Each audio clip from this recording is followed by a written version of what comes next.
All right. So I welcome you all today on a very special session by Moksh. Today we are going to speak about career opportunities for doctors in USA after MBBS. So before we kind of talk about the specifics, let me tell you the agenda of this session. The reason we decided to organize this kind of a counseling session was because there was a lot of confusion or lack of clarity amongst students, in terms of what are my options in America, clinical or non-clinical, and how do I take decision, how do I make a decision that which option is good for me. Okay, so today's session is going to give you that idea and direction. Okay, ultimate decision of whether to consider the clinical route or the non-clinical route. Within non-clinical there are plethora of options, is and will always be yours. But we would, in terms of our entire research team and team of experts, we have decided one thing for sure, that we would want to give you a very unbiased view and pros and cons of each and every aspect, and accordingly you guys can take a call and make any decisions. All right, so I will be asking lots of questions today, and via poll, via chat.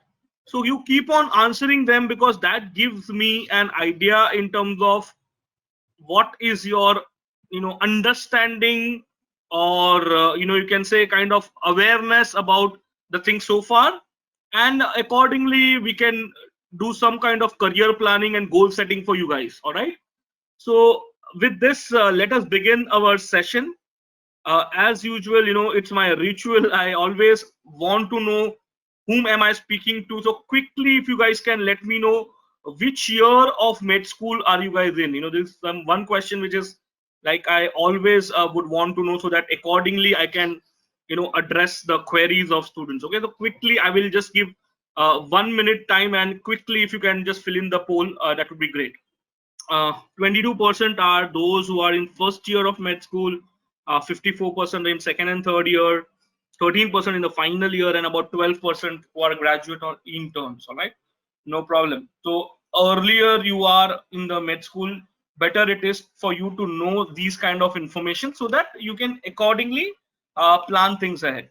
So guys, let's begin the discussion. Any questions you guys have, please type in, and at the appropriate time, if I feel the question will be answered in the coming few slides, I might hold it, or else I will answer it. Okay, but believe me, by end of this session, majority of your doubts regarding all possible opportunities in the US, if you are an MBBS student in India, will be cleared. All right, great, thank you. So let's discuss our entire uh, you know uh, agenda of the session. So first of all, there are two straightforward options which can come to anybody's mind. If a student, let's say if you are doing an MBBS, you would be either pursuing your clinical PG, where you will have to be involved with the medical boards of different countries. You know, for example, for any MBBS student, let's say you are an MBBS student, okay, and if you are planning to kind of study further, you're planning for any kind of PG. So of course, the two broad options are clinical, in which you will have to deal with a license examination of that country, whichever country you want to settle it, and you will have to get registered with a particular board. That's how you can practice. Now if it is India, even it's true for India also, you have to give the next exam and register with a particular state board. When it comes to non-clinical options, usually uh, all that matters is the demand of the course, the institution from where you are doing, and then you immediately look forward for job market. in majority of cases you don't require a separate license exam or a separate professional authority to be, approving you to kind of practice, so that is one thing which is kind of a little different. Okay, so of course, which all are your clinical options, which all are your non-clinical options, that is exactly what we will be discussing much in detail during this session. And idea is very simple. We want to give you a complete picture, and then you are the one who will make your final decision. All right, perfect. So let's begin our discussion now. Obvious question which everybody, each one of you will have in mind: if I have to decide between clinical or non-clinical, what kind of factors should I consider? If I have to do my own research, should I only believe on what I am saying to you today on the webinar, or do my own research? So I would say always do your own research. Okay, but when you have to do your research, what are the parameters which you should keep in mind? First parameter, whichever country, I mean, although our focus of session today and discussion today is US, but you need to consider initial expenditure. Okay, how expensive is the pathway to enter? That is going to be a very important factor. A lot of time, initial expenditure itself is a entry barrier for a lot of students. Okay, so what kind of entry barrier is there in terms of money? Second, competition. What kind of entry barrier is there in terms of competition? Because this is also very important. For example, in India, 1.5 lakh students write the NEET PG for 30,000 seats. So it's not that people are not intelligent, but thanks to the skewed ratio of applicant versus number of seats and various variables like the all India quota and state quota and other varieties of quota, a lot of deserving students might not get their choice of field. So whichever country, whichever specialization are you applying, how many seats are there, how competitive is that branch, uska bhi research is going to be very important. So you guys need to do that research as well. Next, of course, I mean, it's very obvious and human, to consider what kind of returns am I going to get in terms of investment. Now, when I say investment, it is not just money. It is also time and efforts put towards a particular country or a course or a particular, project. Okay, I always use this as a project because, for you, it's not just matter of one degree or a PG degree. It is something which will change your life. So you need to be very, very, calculative that way. You need to understand what will be the return on investment. So when you do your research, when you kind of identify what are the options, this also will be a very important factor which you need to consider when you are comparing whether I should do a non-clinical or a clinical option. Okay, then of course, value of degree. Now a lot of times you might wonder why, how, because depending on the country and the nature of degree, in this session ahead we will be discussing this much in detail. Okay, but you need to understand, for example, I don't know how many of you are aware, but of late lots of Indians are going to do fellowships in orthopedics from South Korea. It is said that lot of good companies, biomedical instrumentation and good physicians, and it's a completely different level of experience what people are getting. People are going to a lot of smaller European countries also for such kind of experiences. So point is, where and how and what is the value of degree? Okay, that also needs to be kind of considered. All right, then of course you need to consider demand back in India for those who are planning to, kind of come back and do things in life back in India. This again is a very important question. What is the demand back in India? All right, very important.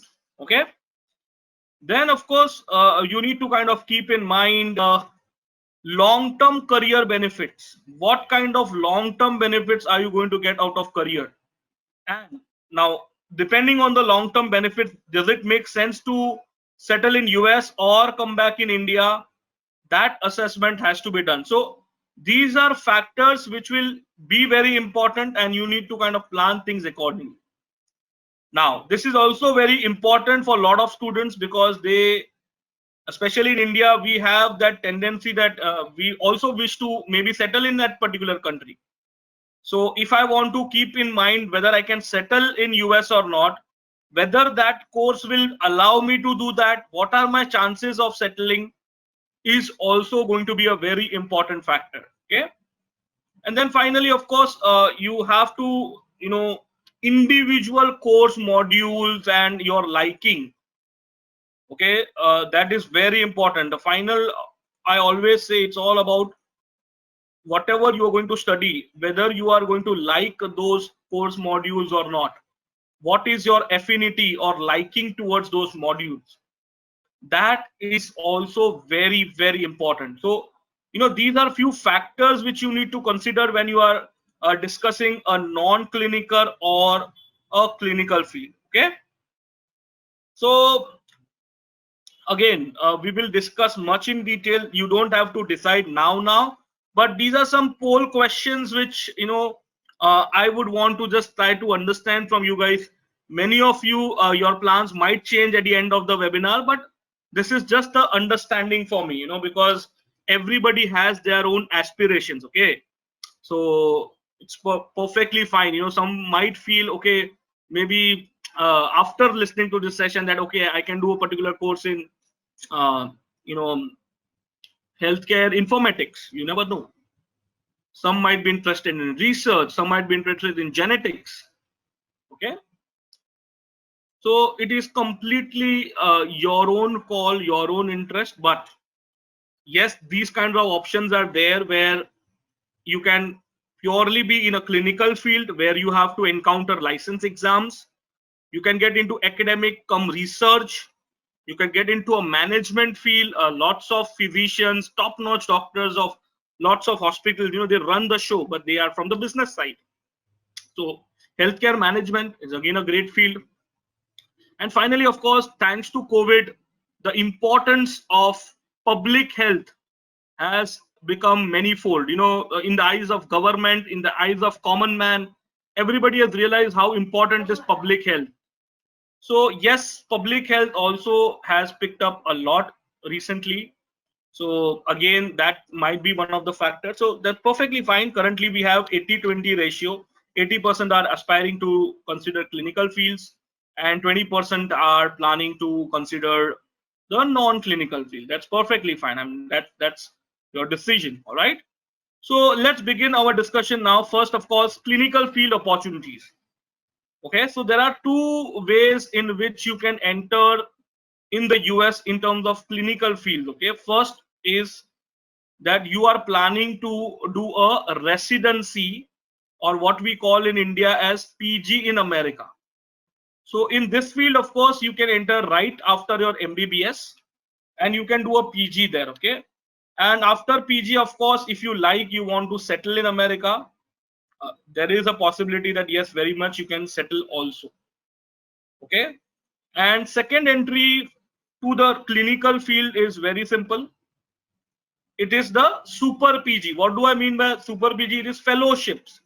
So somebody who is already an MD MS in India, okay, and wants to go and study further, let's say cardiology, let's say cardiothoracic surgery, plastic surgery.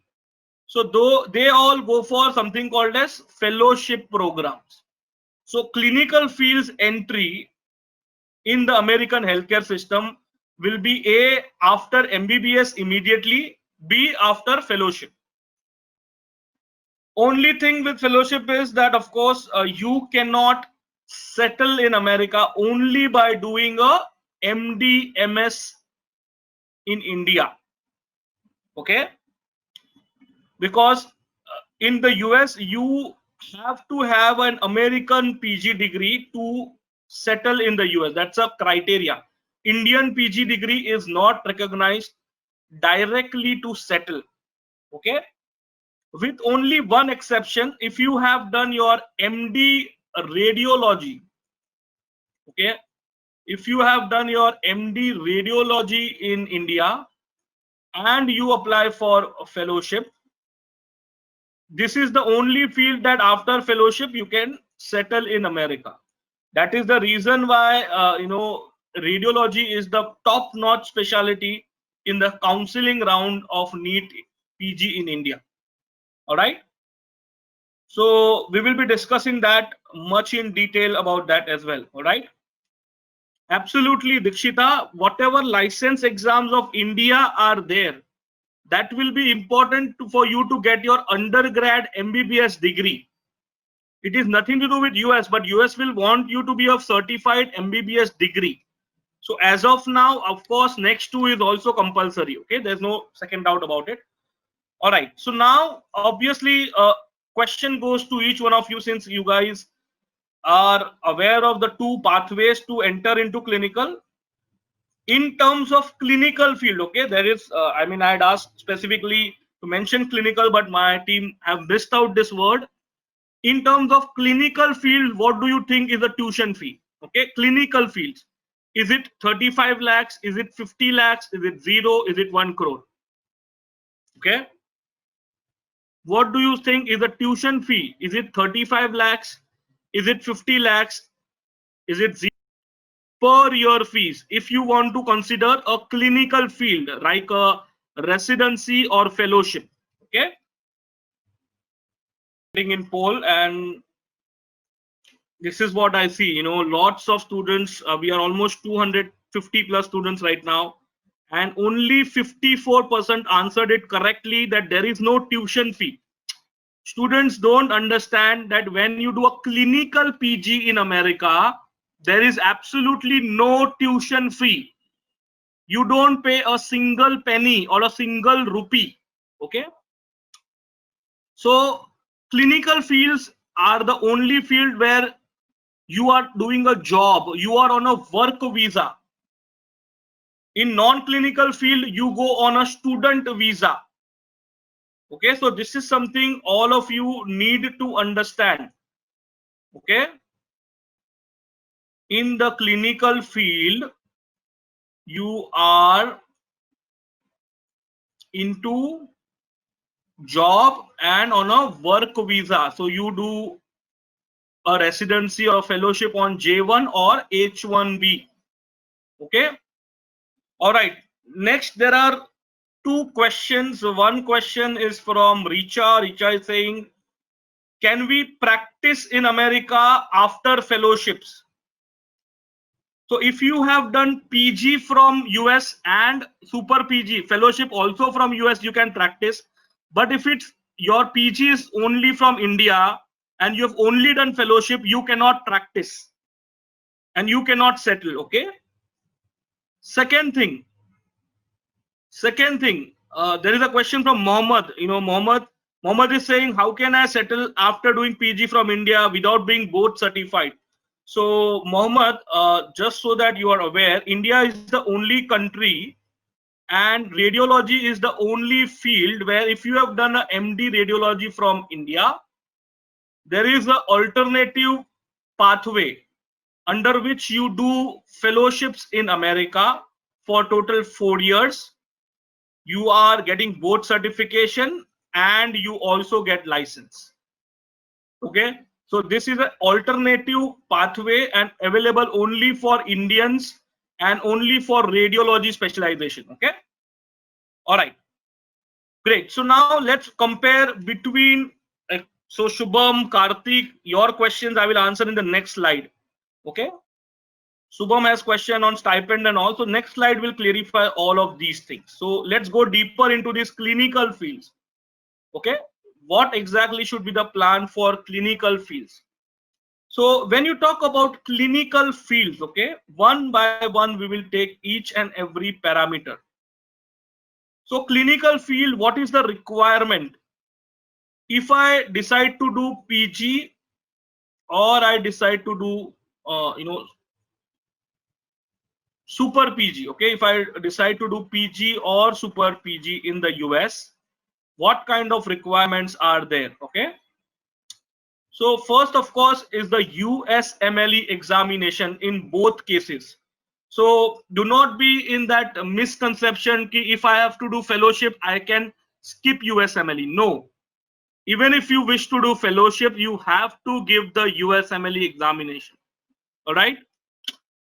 Second thing, what is the eligibility? If I want to do PG, of course I need to be MBBS. In terms of fellowships I need to be a MD or a MS. How much is the time taken? In case of residency, that is PG programs, it is minimum 3 to maximum 5 years depending on the specialization. So medicine is a 3-year program, surgery is a 5-year program, so it actually depends. Further on, fellowship programs also vary. There are sports medicine fellowship for 1 year and there is a cardiovascular disease fellowship for 3 years. So again, fellowships vary between 1 to 3 years. Okay. Next, of course, I clarified you in the previous slide, the tuition fee is 0 in both cases. In case of residency, in case of fellowships. Then there is a question from Shubham sir, do you get any stipend? Absolutely yes, it's not stipend, it's a salary. So salary during course, because you are on a work visa, in case of residency is 45 to 50,000 US dollars annually per year, and in case of fellowship it is 75 to 80,000 US dollars. So almost you are earning 30-40 lakhs Indian rupees in case of residency and around 50-60 lakhs Indian rupees in case of fellowship program. All right. Next, salary after course. After completing my course, what is the salary? So if you are completing only residency and working in American job market, your minimum salary will be 200,000 US dollars plus minimum salary. Then depends on the specialization. We will discuss that also much in detail. In terms of fellowship, the minimum salary will be 350,000 US dollars plus. Okay. If you have done a residency and a fellowship, minimum is 350,000 US dollars. Okay. Now, next, of course, is the opportunity to settle. In case of residency, I can settle, yes, no problem, provided I, apply to the whatever requirements are there, and in terms of H1B jobs, and also jobs are always there, but whatever administrative formalities have to be done, that has to be done. Otherwise, absolutely no issues. But the question is, if my PG is also from USA, only then I can settle. So if I do only fellowships in America and my PG is from India, I cannot settle. But if my PG is also from America and I have done super PG, no problem, I can very well settle. Next question, which is again very, very important. Okay, how much is the time and efforts required? So in case of residency, it happens parallel to MBBS. In case of super PG, where people plan little late, they do this preparation parallel to Indian PG. Okay, whatever USMLE exams and things like that, what you have to appear. And what I told you, before entering or getting an entry, what is the initial expenditure? So USMLE is minimum 8 to 10 lakhs, maximum in terms of if you go and do very fancy rotations and things like that, maximum it can reach up to 20 lakh rupees. Minimum is 8 to 10 lakh rupees, maximum is 20 lakh rupees. The initial expenditure, which includes your USMLE exams, clinical rotations, and CS, practical exam, and applications and everything. In terms of fellowships, the initial expenditure is 5 to 7 lakhs only. Okay. If you are doing only fellowship, then the total expenditure is around 5 to 7 lakhs. So this is a खर्चा जिसके basis पे आपको health care system पे entry मिलेगी. Entry के बाद fees अगर रहेगी तो वो अलग है. Okay. All right. So Priyanka, this is not the session about USMLE and next. So unfortunately, we will not talk about the timelines and when to do next and when to do USMLE. That we will discuss it on some other day. How many times can be USMLE be given? Every day throughout the year. It is conducted every day, Monday to Friday. Okay. And you can appear it maximum 6 times, but people don't give that many attempts. You have to give only 1 attempt. Yukti is asking, is there any option without USMLE? Yukti, non-clinical, yes, we will discuss that after this clinical discussion. For clinical, there is no option without USMLE. If you want to get into a ACGME certified program, without which you have no value in India. Okay? Richa, we will talk about that. Masters in Public Health is a non-clinical course. We are right now only discussing clinical. We will talk about non-clinical in some time. Have patience. We will talk about that. Okay? Not only MPH, there are so many fields without USMLE. We will talk about that as well. Correct, Manjot. But you have to apply in advance. If you have to apply, write your USMLE, usually there are documentation involved. So people apply for the exam 3 months in advance. But in practical terms, yes, if you are ready, you can appear tomorrow as well. Correct? All right. So I hope this is clear in terms of clinical courses. Clinical courses are going to be like that. Are there any fellowship after MD Patho? Yes, absolutely. So currently, after MD Patho, stem cells are very much there. In terms of demand, stem cell pathology is there, cytopathology is there. In fact, there are 4 to 5 different great options. In fact, I will recommend you, and we can talk much in detail specific to your case. When we do a one-on-one counseling. But yes, after MD Patho, also there are fellowship options. That's not a problem at all. No, Saima, you have to be board certified in the US. In spite of the things which you have done in UAE. Okay, you still have to do, because the Accreditation Council of Graduate Medical Education in America only recognizes courses which are done in the US. Okay. How long is the curriculum of PG after MBBS in USA? Isha, it is between 3 to 5 years, depending on the specialization. Okay. So depending on which specialization you guys choose, it depends. So medicine can be 3 years, surgery can be 5 years, radiology can be 5 years.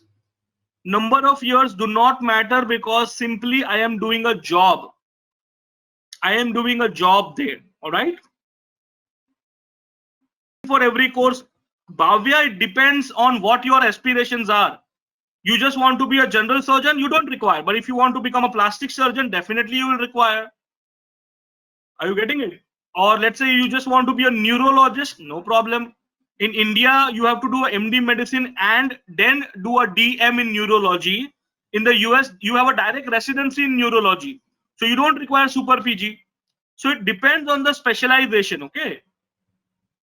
So it is not a thumb rule that you require a super PG, but if you, whatever super specialization if you have, it definitely increases your demand. Simple as that. Okay. Do we have to give all the steps of USMLE for doing fellowships? Absolutely yes, Gunjita. In fact, the step 3 is very important for fellowship, because when you do the fellowships, you have to have a temporary license in that state. So yes, all the steps are very, very important. Okay. So basically, there is no escape route to USMLE if you want to kind of practice in the US on a clinical side. If we don't clear in first attempt, can we attempt? Absolutely yes, you can apply multiple times. In fact, on the clinical part, I usually do a very, very detailed session. So we can discuss much in detail about this clinical part in a separate session. In fact, I can share my YouTube channel also, where you will come to know about that. Okay. if I do a PG in USA and can I settle back in India? Any license exam to be given in India? Isha, if you are a first year, second year, third year student, you have to write a compulsory next license exam to get an MBBS degree. Once you have an MBBS degree, if you go for PG in America, after coming back from America, you don't have to appear for a separate license examinations. Any fellowships after gynae, of course, for every specialization there are fellowships. Anybody who wants to know much in detail about what are the fellowship opportunities in America has to do very simple thing. Okay, there is one great website, okay? One great website which has been created by AMA. That website is FRIDA. You just type FRIDA USMLE. For those who are asking, sir, ये specialization के बाद PG कैसे होगा? So very simple. Just type yourself FRIDA USMLE. Don't type FRIDA. I mean just FRIDA, because otherwise it leads you to Frida Pinto. You type FRIDA USMLE. Once you type that, you will get complete access to the entire search engine. All the recognized, genuine, registered, approved residency or fellowship program available on the AMA website. On the AMA website, there on this FRIDA panel. So Google FREIDA and you see the entire, all the clinical options. You can just search whichever specialization you type here, you can find each and every information. So because I'm getting lots of questions, sir, what after medicine, how many fellowships? Simple, go on FRIDA, you get each and every information. All right, perfect. So now let's, what kind of money am I going to get after doing a clinical career? Because lots of you are asking what exactly are the compensation depending on the specialization. So this is an official 2020 salary report. As you can see, minimum starts with the pediatrics at a 232,000 US dollars. Indian rupees is almost 2 crore rupees. Okay. Then you have, of course, family medicine, internal medicine, neurology, nephrology, and once you start doing fellowships, for example, pulmonary, almost $340,000. Surgery itself is 364. Anesthesio residency itself is 398. GI fellowships 400,000 US dollars. Orthopedics 500. So top notch is orthopedics, plastic surgery, ENT, cardiology, and radiology. All right. So this is kind of a return on investment. Yes, and it is possible, and there are hundreds of Indian students in the American system.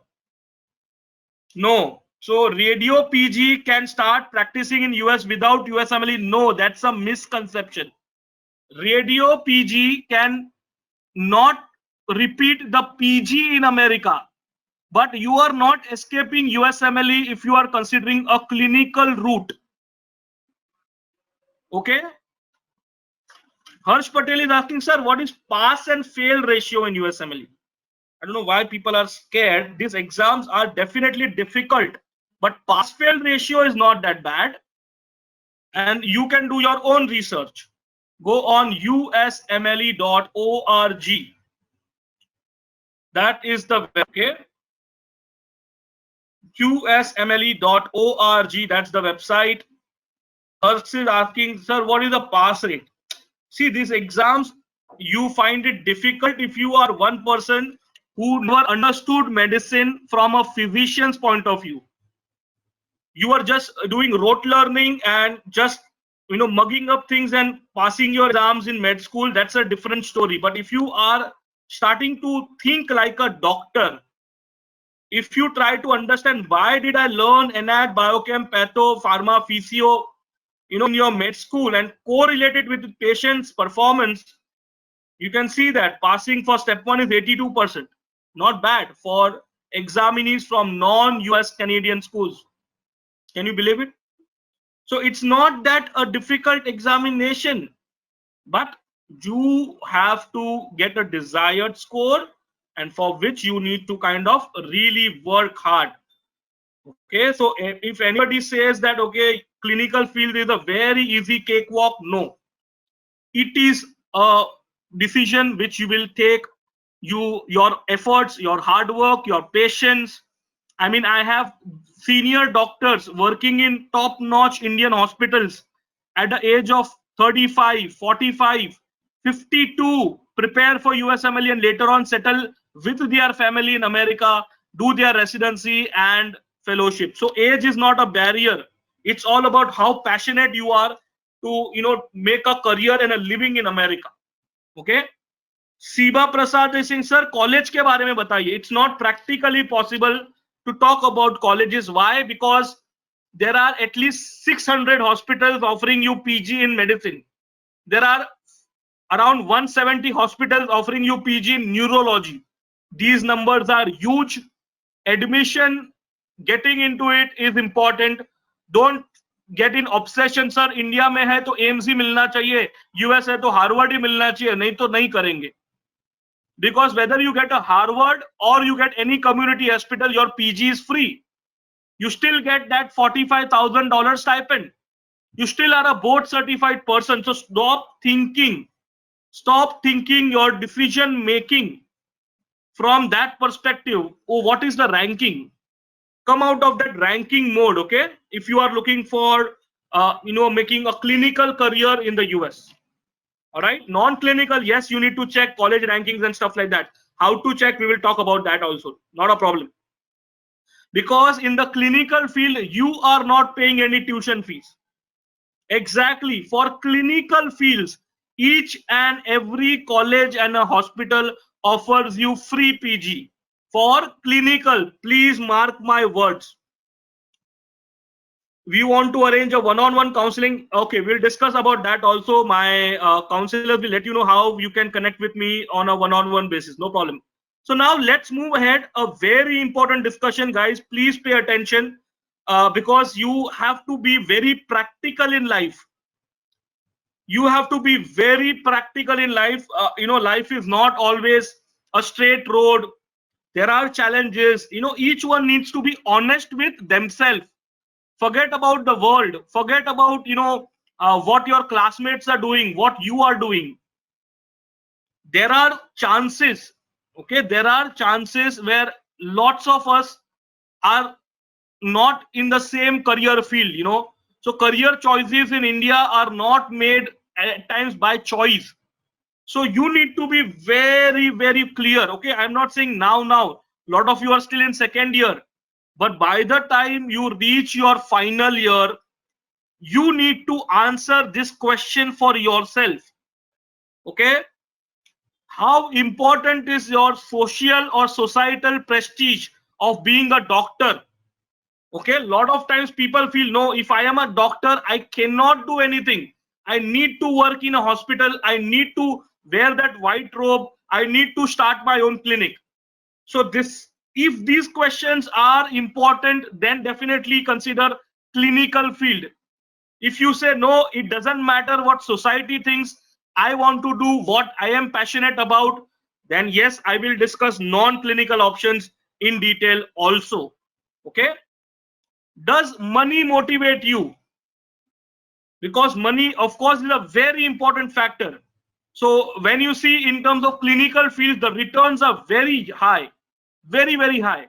In terms of non-clinical, it is not that high as non-clinical. So that comparison also we'll talk about. So each and every question, ask yourself. This is a proper career counseling session. So you need to, I'm not saying that you should have an answer to all of them today, but I am just trying to give you a perspective that yes, this is how I will think and plan my career. All right. Are you becoming a doctor because it is your dream or it is someone else's dream? A lot of us, by the time we reach third and fourth year, we realize, "Arey yaar, kahan aa gaye?" Maybe MBBS is not I always wanted to do. I am not actually interested in MBBS, and theek hai, I mean, just because there was my friends were considering, or my parents pushed me, I got into it. Some actually positively love it, but some feel, oh, this is not something I want to do throughout my life. Okay.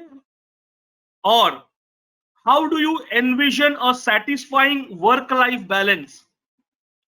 Are you fine with having emergency duties, or you want like a 9 to 5 job and just relax? Now accordingly you can decide on what kind of clinical fields you have to choose, or whether to do a clinical or a non-clinical field. So these are all points you need to ask yourself. Is there a specific cause or disease for which you have a passion? Would you enjoy devoting more time to this, or doing research on it, even helping to form policies and regulations? In past, when I do this career counseling, I have met students very much passionate about oncology, because somebody in the family suffered from cancer, and there was a tragedy in the family. But while he joined MBBS, he realized, yes, he is passionate, but maybe he doesn't want to work as an oncologist, but do lots of things in the field of oncology, public health awareness, helping and working with NGOs, where he could kind of support cancer victim patients. So he was very clear, and that's how we planned a completely different career chart for him. So are you joining medicine because you want to become a doctor of it, or maybe you feel strongly about, let's say, uh, any HIV, or any particular disease which you feel is a big issue in India or in world, and you need to do a lot of awareness amongst masses? How does a family fit into your future career? See, we as Indians, we need to take the social aspects as well. We cannot deny that. So what kind of planning are you looking for your future? So these are questions which you need to kind of ask yourself. When you are off on weekend, do you like to get like a you just want to be away from work, or suddenly a on call duty comes and you are back? Okay, so these kind of questions you need to ask. When have you enjoyed your MBBS most? Whether it was first year, whether it was second year, whether it was internship, or whatever. So basically, why am I asking you these questions, or why am I telling you to contemplate, is because it is not easy. In India, people believe if I have chosen a particular field, I cannot think beyond it. So if somebody decides to get into clinical field, he will not think that, okay, I can also do something in MBA. I can do something in IT. He cannot think, he cannot imagine, because there is a lot of society pressure, lot of parents pressure. No, that's not how life is. Whichever career you get into, you will be practicing in that career for the next entire years of your life.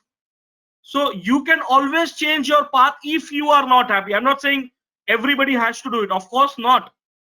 Thousands of students are completing their USMLE and successfully working in the American job market. But if you are passionate about other fields, yes, today we are going to discuss those options also. So you need to ask these questions to yourself. When have you enjoyed your MBBS? What aspects of MBBS education do you like? Oh, I only like community medicine. Great. That's also a great choice. I like forensic medicine. I want to do only something in forensic medicine. That's also a great option. So, which is why now we will discuss the non-clinical fields. What kind of non-clinical fields are available? So broadly, if we talk about in non-clinical, the first option is basic medical science field. For example, I want to do MS in anatomy, MS in physiology, MS in microbiology. Okay, so these are, for example, you want to do MS plus PhD in pharmacology.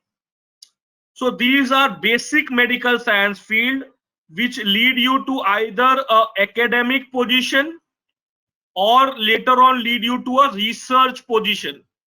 So whether you want to get into research or academic, you have a basic medical science option. My second option is public health, community medicine. whether it is to do with awareness planning from the policy side of it, from government side of it, there is an option. Third option is I want to get into business of running hospitals. So hospital administration is something which I am aspiring to get into. Fourth option, I want to get into the entire business of healthcare and parallel healthcare, maybe medical, instrumentation companies. I want to work in big pharma companies. I want to work in, overall healthcare startups. So that's again a different field. And finally, the new and the upcoming field, and I have live examples of doctors who have considered, is the marriage of healthcare and IT, which is the future. Health informatics. So there are lots of courses where MBBS and IT knowledge is clubbed. So if you wish to consider that kind of a career, also possible hai. All right, so now we will see the requirements of each and every course. Okay, now first, of course, each and every course requires an exam called as GRE or TOEFL. Basic medical, public health, hospital admin. In case of MBA, you require an exam called as GMAT. And in case of health informatics, again, it is a GRE exam and TOEFL. Now, GRE has English and math, verbal reasoning, quantitative reasoning. TOEFL is all about a language proficiency of English. Okay. So these exams, usually people who are aspiring to do these options appear either in internship year or after graduation. Okay. All right.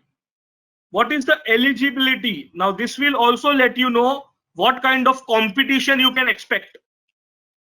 Usually for basic medical science, the eligibility is MBBS.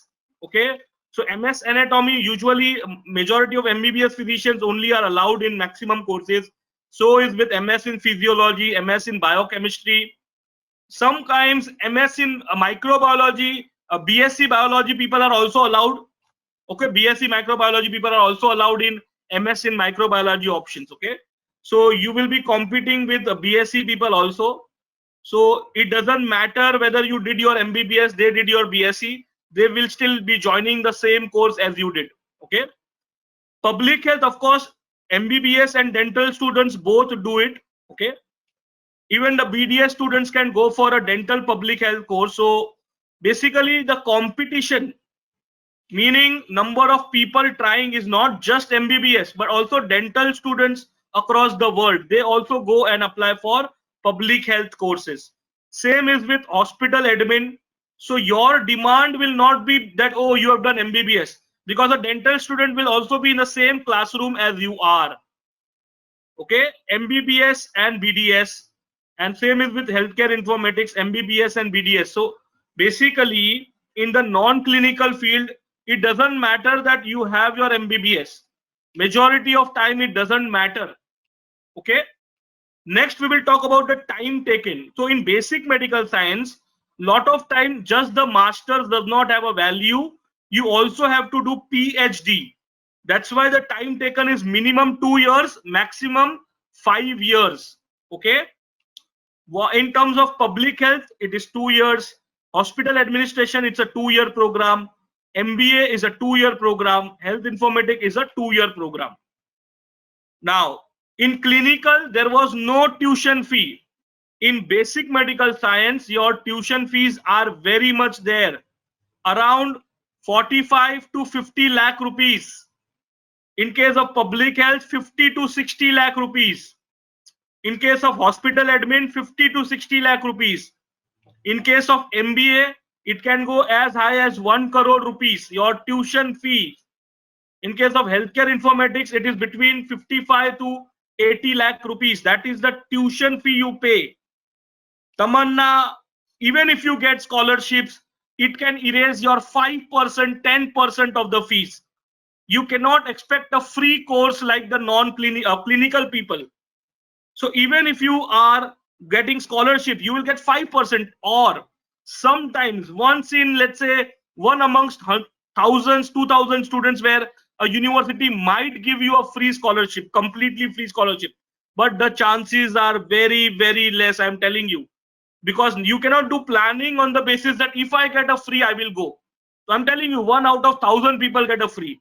So the chance, you have to be ready. Initial planning, you need to be ready with this kind of a money. Salary during course is zero. You do not get paid anything by the institutions. You don't get any salary. Some agents say you can do part-time work 20 hours. Frankly, that will take care of your living expenditure. That's it. You cannot rely on that to cover up your entire investment.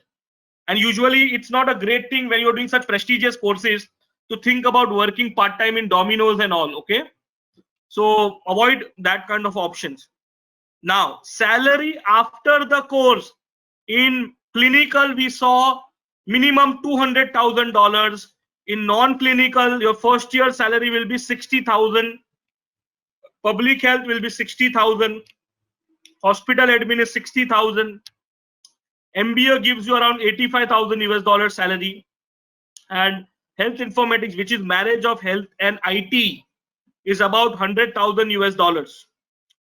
So opportunity to settle, whether I can settle in America or not, yes, in all the basic medical science you can settle because they are STEM courses, science, technology, engineering, and mathematics. These courses are allowed to settle, and if you get a job, yes, you can settle. Okay, condition is if you get a job. In clinical, you don't have to worry. Here, definitely if you get a job, you can settle. Public health. Now, public health is a course where whichever country you do a course, you can settle in that country. What do I mean by that? So if you do a public health from, let's say, Australia, they teach you the issues of Australia, so you can settle in Australia. If you do a public health from India, you can settle in India. If you do a public health from America, usually there is no demand of that doctor in India, because they have learned about problems of America, budgets of America, challenges of America. So whichever country you do public health, you can settle in that country only. When it comes to hospital admin, it's a global degree, meaning you can study in US, you can settle in Canada, Australia, India, anywhere. Same is with MBA and health informatics. You can settle in any country. If you do, your PG from America, you can settle in any country. Okay. Next question: time and efforts required to start the process of non-clinical. When I say USMLE, it is parallel to your MBBS, almost 4 to 5 years. For these courses, only 1 year. 1 year time during your internship, all your applications have to be done, and you come to know whether you got admission or not. Initial expenditure 2 lakh rupees, 2 lakh rupees, 2 lakhs. That's the expenditure of your GRE, TOEFL exams and applications to universities. So this is the total expenditure which you have. I hope this is making some sense to you, and there are options open for you, and you have a clarity, okay, what kind of options I can do. So basically, when you do your planning, you need to be very clear what is going to be your budget. What is going to be your budget to enter into American healthcare system? If you have a budget of 20 lakhs, you can get into clinical route where you can start earning from first year. If your budget is 50 lakhs, no problem. You can enter the non-clinical route and complete your PG and then look for career outcomes. So that also is going to be very, very important in terms of decision making. Okay. So this is going to be very, very important. Okay, I have a question. If I do a clinical residency in America, can I settle in Canada? Absolutely, yes. If you have a PG from America, you can settle in Canada, Australia, Middle East, India, all of these countries, no problem whatsoever. English-speaking countries, no problem.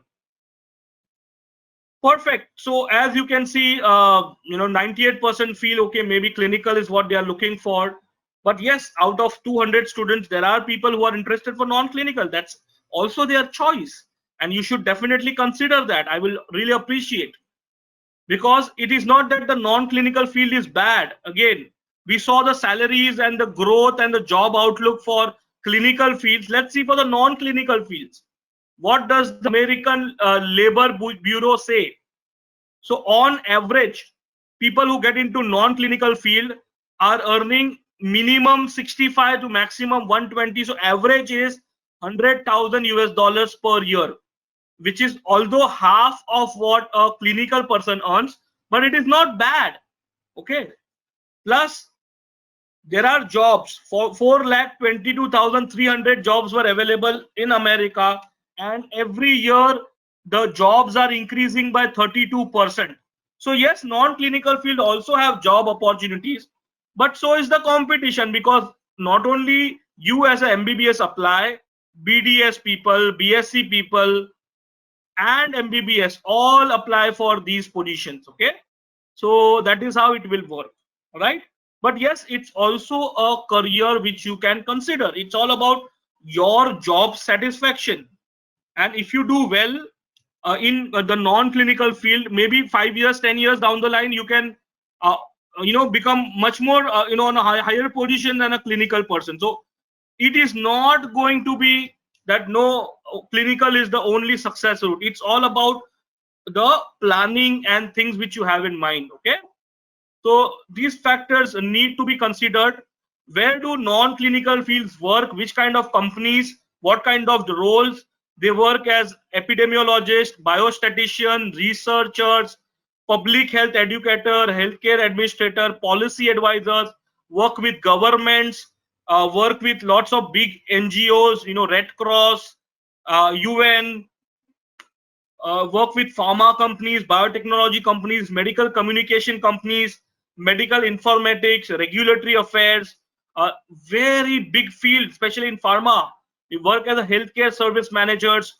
So you can see right now in COVID, there are doctors working with the CDC, Center for Disease and Care. Basically, CDC is the body which is monitoring the guidelines in the US right now for all the public health issues.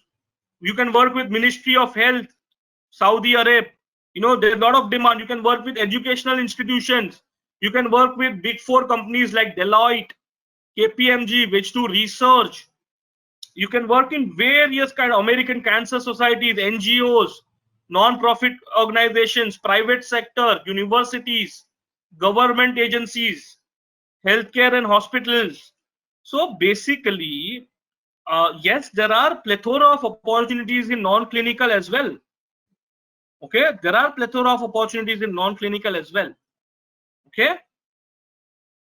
All right. So now somebody is asking me in the question poll, sir, what do you recommend? Non-clinical or clinical? The answer is I will not recommend you any option. It is your call. We cannot compare apple and oranges. What is the license exam of clinical field? I told you there are no license exams. There are just entrance exam like the GRE and TOEFL exam. But there are no license examinations in non-clinical field. Okay. I hope this is clear. Can we become professor there? Absolutely. Yes, Apurva. Absolutely. All right. So now we are going to understand much in detail about the comparison of non-clinical and clinical, right? So let's compare side by side non-clinical and clinical on the factors we discussed initially.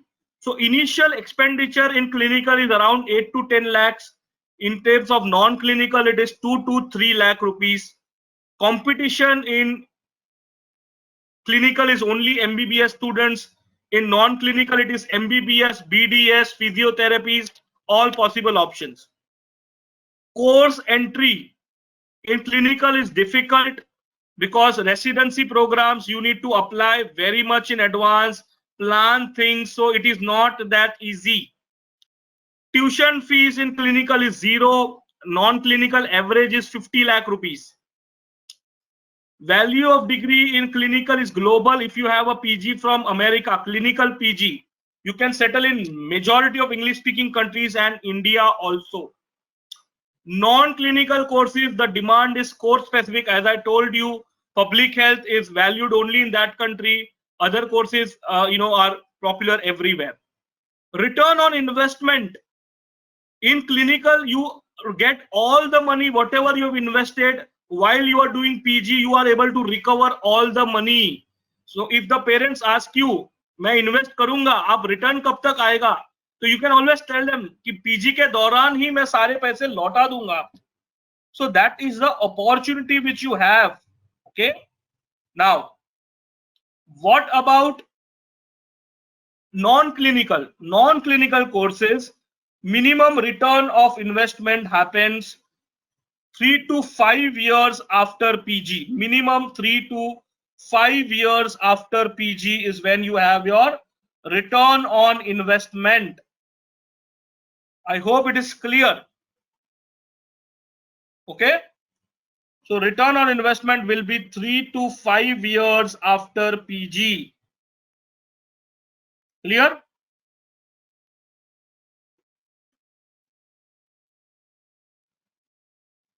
Am I making sense?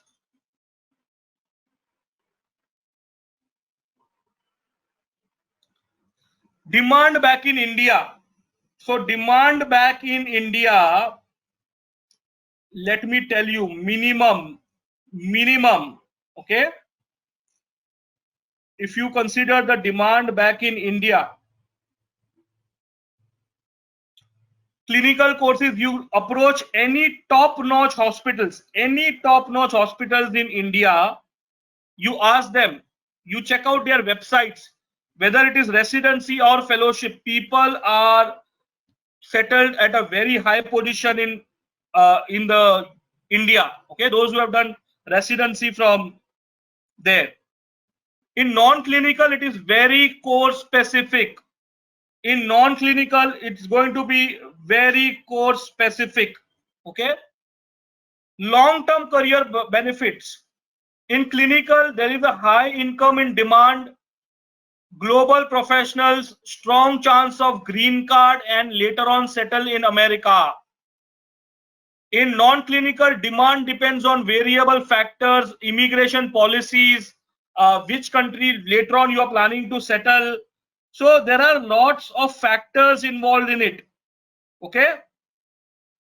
So you might settle or you might not settle in America.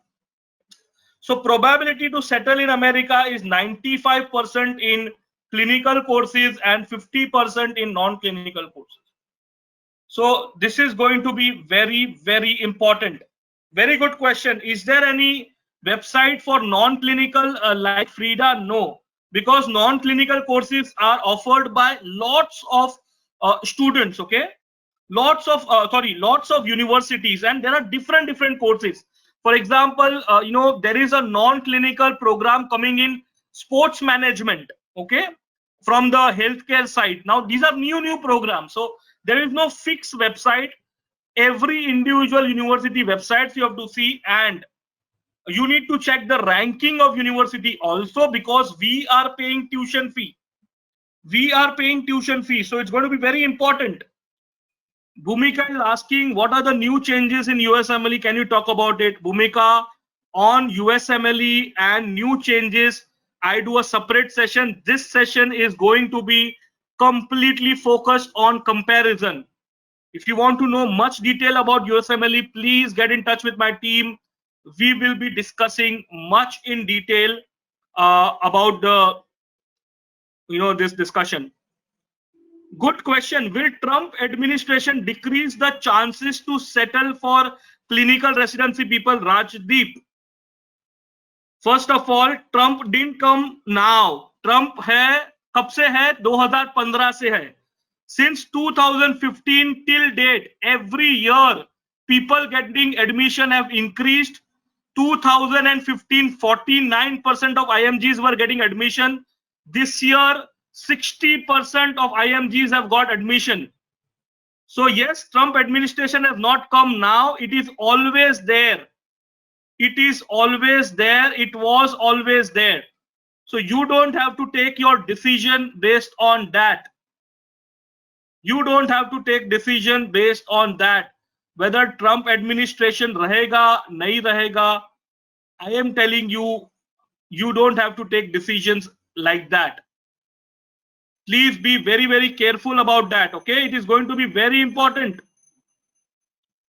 You need to be very careful in your decision making, because in USMLE or in overall career planning process, this is going to be very important for you guys to understand. The choice is yours. Do your own research.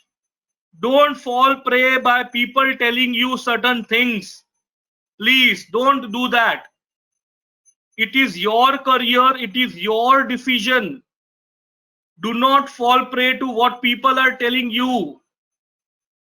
It is not going to be in your favor.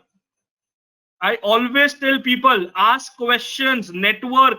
Now, if somebody says I want to become, let's say, a general surgeon in America, start finding people on Facebook, start finding people on LinkedIn who are general surgeons. Somebody says I want to do something in healthcare and IT. This is a live example. I had a student 3 years ago from a private medical college in India. He said, sir, whatever I do, I don't want to get into in clinical.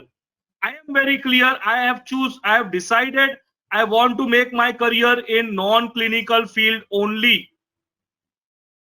I said, no problem. I showed him option of healthcare and IT. I showed him options of public health management, each and every option what I discussed with you. Finally, he liked the IT option. For his confidence, I told him, don't take a random decision. Take small IT related course right now when you are in India. Check out whether you are liking them or not. He actually checked the course modules of the university, picked up some short IT courses. He actually started liking those courses, and then based on that decision, he decided to consider. So guys, please understand, don't take decision ad hoc. You never know what can work for you, what cannot work for you. So be open in that sense. Be open in that sense. Okay, it will work out, things will work out for you, but you need to be little bit creative in thinking and open minded. Why am I stressing, and what was the whole reason for me to conduct this kind of session? Is very, very simple. The grapes are sour. Unfortunately, students, your friends, your seniors, certain education consultancy companies, agents, unfortunately will not give you the correct picture. Why? Because either they don't know about USMLE, or they don't deal with USMLE, or they don't know about public health, they don't know about health score information system. So they will tell you only one thing is good. No, you need to see pros and cons of each and everything. After analyzing each and everything, your decision has to be based on what you finally perceive is good thing for your career. I hope I am making sense, guys. I hope I am making sense for you, because ultimately this is your career. So I just want to ensure that your decision making patterns are also accordingly. All right. So do not do not take calls depending on what other people's opinions are. That is why in today's session, I always stress on the fact that you need to do your own research, because you know yourself better than anybody else. Nobody can actually, kind of plan things for you. You know yourself better than anybody else. Anybody else. Please, guys, understand this very, very clearly. All right. Am I making sense? Of course, I am. There are lots of questions. I am going to answer them all, but I wanted to make this appeal to each one of you. Your career, you are the driving. You should be on your driving seat of your career. You cannot outsource your career decision making on someone else. Please don't do that. because people, whether it's your seniors, whether it is anybody else, is going to be giving opinions only on his or her experience, not on what is right or wrong. So guys, please understand that and accordingly plan things. You need to be clear in terms of your ultimate goals, whether it is non-clinical, whether it is clinical, is a different story. What is your ultimate goal? Do you want to do PG abroad, settle abroad? Do you want to do PG abroad, settle India? Do you want to do PG India, settle abroad? Or I have no idea, need a personal counseling? No problem, we will still discuss. But your perspective, for example, somebody says, I want to do PG abroad, settle abroad, and he says, I want to do dermatology. I will tell him not possible, because there is a official data for the last 15 years. How many people have been successful in clinical dermatology? Hardly 1 or 1.5% of people. So decision making is going to be on various career factors. So guys, accordingly plan things. Okay, there is nothing called as right or wrong. When I asked you about fees, I told you right answer is 0. But here it is your career. Few people feel, okay, I want to do PG abroad and settle. Some people feel, no, I want to do PG abroad and settle India. So it's your career, and accordingly search for right options. That is what I will recommend. Thank you very much, Dr. Abhishek, for your kind words. Thank you. How to get into a good MHA university?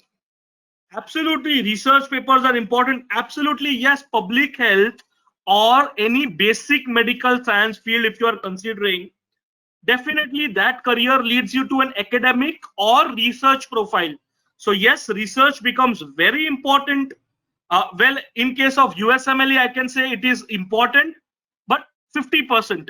But in case of the public health, definitely if you have research papers, which you are going to kind of work around with your community medicine student, absolutely it will make sense. So yes, you should consider doing research. Topic doesn't matter, it's the overall process. Shubham is asking, sir, procedure of USMLE electives. Shubham, on electives, we will do a separate session. We will talk on that. I will show you my Moksh Academy channel also, where you get lots of updates. We'll talk about it. Thank you very much, Dikshita. I hope you like this session. Thank you for your kind words. I appreciate your feedback.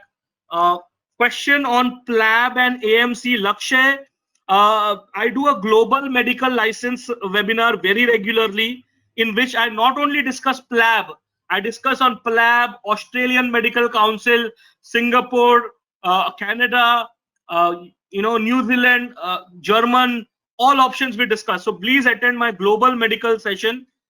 Thank you, Aishwarya. Thank you, Shagufta. Shugam, thank you. For 2017, next exam is important. Yes, Bhavya, that is what we are anticipating. The 2017 was the batch which took the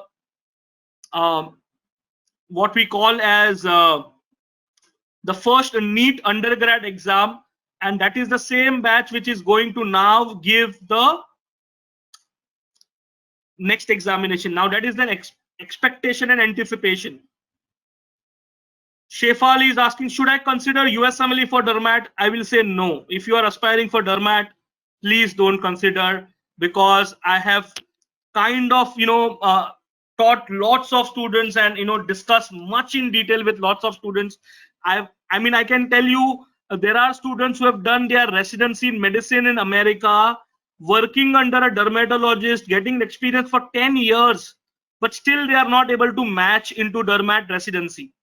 So thank you, Bhakti. Thank you, Param. Thank you, Shraddha. Can I consider for USMLE for OBGY? No problem. OBGY is also a possibility. So when you talk about these specializations, okay, let me quickly tell you, those who are asking clinical fields in America, the reason I asked you this poll was because of the difficulty level. So if your choice is medicine, family medicine, pediatric, psychiatry, neurology, these are comparatively the most easiest field. Then comes your pathology, radio, anesthesia. Surgery, OBGY, emergency medicine are comparatively difficult, wherein ophthal, ENT, and dermat are very, very, very competitive. Very few people get into. Easily, neurology, psychiatry is in the first number list. Aishwarya. Neha, immigration, you don't have to worry if you are considering clinical option. In times of COVID, when such big issues were there, every year the admissions are announced in March and July. PG starts in America. Those who get into the PG in US in 2020, they also got match. In 2020, they also started their PG in the month of July. Special flights, special visas, everything was arranged. So clinical field, don't worry. Absolutely, general surgery is also possible. So those who want to know a detailed session on USMLE, please be in touch with my counselors on these numbers or the people who gave you this session, and I'll be happy to help you. Dr. Manisha is asking, how can I get rankings of public health? Rankings actually vary on lots of websites, but one ranking which I feel is comparatively you can say better or authentic than others is the usnews.com. Okay, so you can type here US news ranking, and you can type MPH. Okay, so US ranking is comparatively not that biased. So because ranking is important in terms of non-clinical. Why? Because you are going to pay tuition fees. So if you have to pay money, definitely you should do the number one. It doesn't make sense joining a third grade college and paying 50 lakh, 60 lakh rupees. So US News is the genuine ranking body if you are to consider a public health course. Okay, and there is no doubt about it. Number one is John Hopkins in terms of public health. No second doubt about it. Anybody wants to do anything in public health, John Hopkins is the number one. So yes, this is the website usnews.com, which you can refer for the correct rankings. Prefer the universities which are there in top 20. Please don't go below that. It will not going to help you much. All right. Great. So I see lots of questions on clinical rotation. Clinical rotations, okay. Those who have so many questions should do one thing, because I do a session on that itself is a big long session. So I will recommend you to go to Moksh Coaching YouTube channel, and I will recommend you to watch a video. I've done a detailed 1.5 hour video on clinical rotation. In fact, the Moksh Coaching YouTube channel, you'll get lots of information very regularly.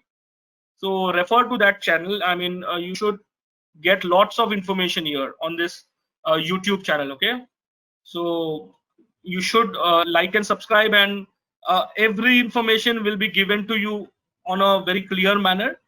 And you can always watch those videos, comment, and if you feel you want a clarification, again you can come back to my counselors, and they will give you a further clarity. That's not a problem. Okay, great.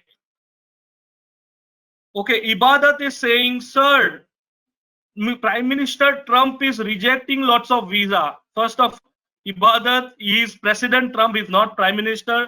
Second thing, he is not rejecting visa. He has put restrictions on visas for IT, management, and those kind of fields, not on healthcare. In case of healthcare, please understand, my friend, there is a huge shortage. Prior to Corona only, there was a huge shortage. After Corona, they have realized how much doctors they require. So you don't have to worry about it.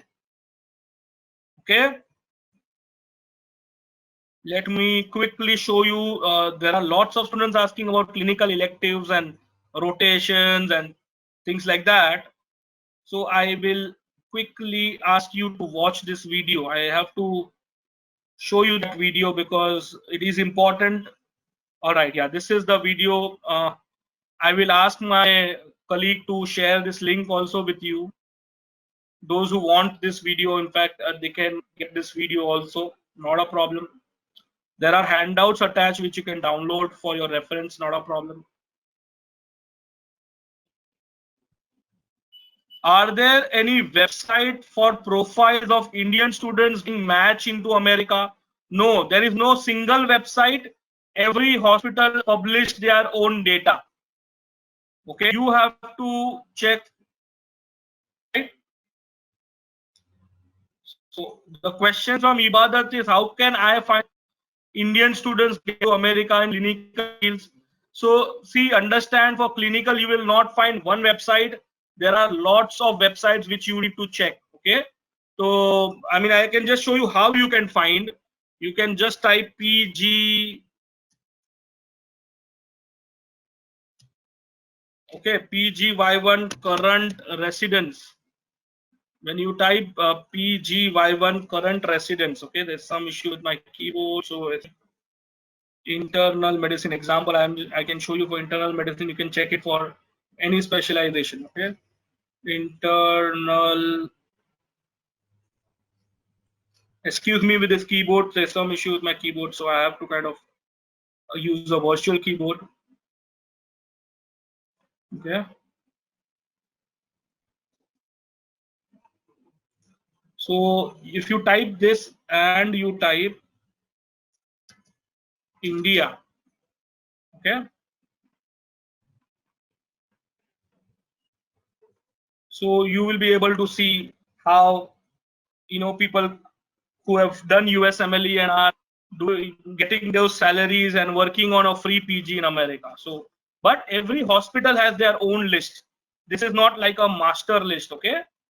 So this is just one of the hospital in America. You can see how students studying in Indian Medical College, MS Ramaya, Amrita, Surba, CMC, AFMC,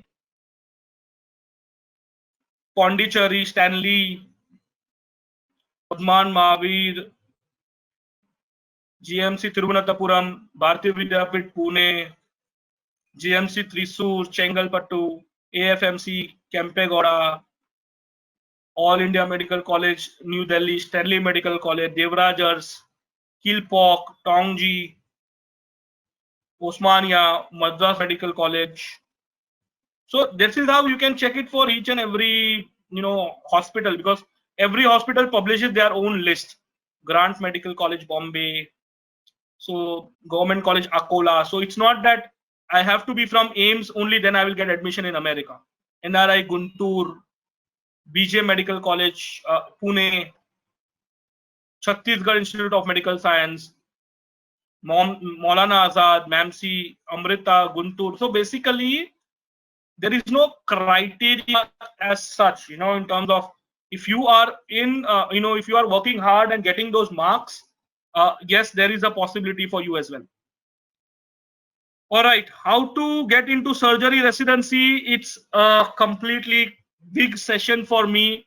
I do a complete different session, so you should get in touch on our USMLE webinar where you can talk about each and every residency. All right, great. Thank you very much, students. I hope you guys enjoyed this session.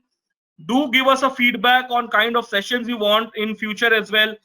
This session was designed because lots of students, you know, came to our counselors and asked us, sir, what about non-clinical courses? And that is why we decided to conduct this session. So yes, any new ideas you guys have, we can talk about that in detail.